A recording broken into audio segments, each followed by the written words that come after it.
اللہ کے لیے خدمت کر، خلق سے تجھے کچھ حاصل نہیں ہوگا۔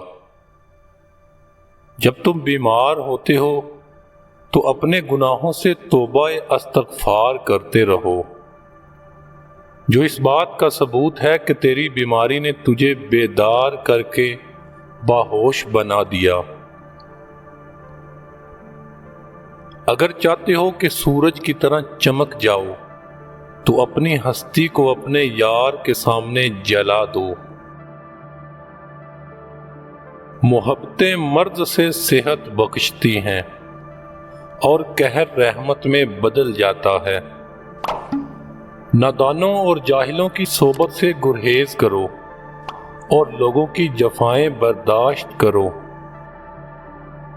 شمع بننے کے دعوے سے پروانہ بن جانا زیادہ باعث فخر ہے۔ شہوت کے شام کو شروع ہی میں مار ڈالو، ورنہ یہ سانپ ایک دن اجزا بن جائے گا۔ انسان کو بلندی پر لے جانا بہت مشکل ہے اور گرا دینا آسان۔ تمہاری روح کے لیے اس سے کامل مرض نہیں کہ تم اپنے آپ کو کامل سمجھنے لگو۔ لوگوں کے متعلق ان کو بدگمانی ہوتی ہے جن کے اپنے افعال شیطان اور درندوں جیسے ہوتے ہیں۔ ناظرین، کون مسلم، کون کافر، کون جنتی، کون جہنمی، کیوں نہ یہ اختیار اللہ کو واپس کر دیا جائے۔ دنیا میں بھونکنے والے کتے بہت زیادہ ہیں، جینا چاہتے ہیں تو ان کی آواز نہ سننے کی صلاحیت پیدا کریں۔ کس قدر اندھا ہے وہ شخص جو اپنی جیب سے تیرا دل خریدنا چاہتا ہے۔ غربت خیرات سے نہیں، انصاف سے ختم ہوتی ہے۔ انسانیت کی معراج عقل میں نہیں، خاموشی میں ہے۔ علم کی سب سے بڑی دشمن جہالت نہیں بلکہ سب معلوم ہونے کی خوش فہمی ہے۔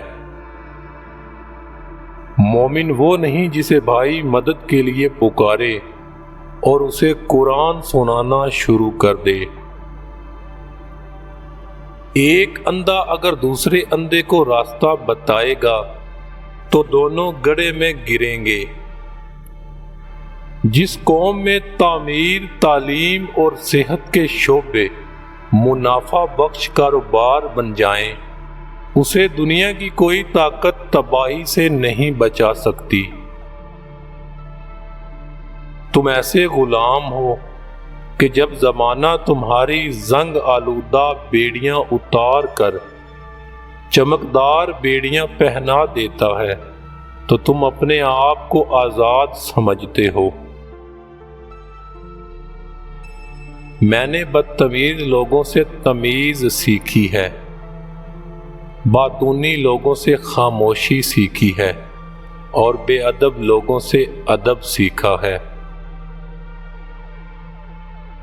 جب کھونے کی نوبت آتی ہے تب پانے کی قیمت سمجھ آتی ہے۔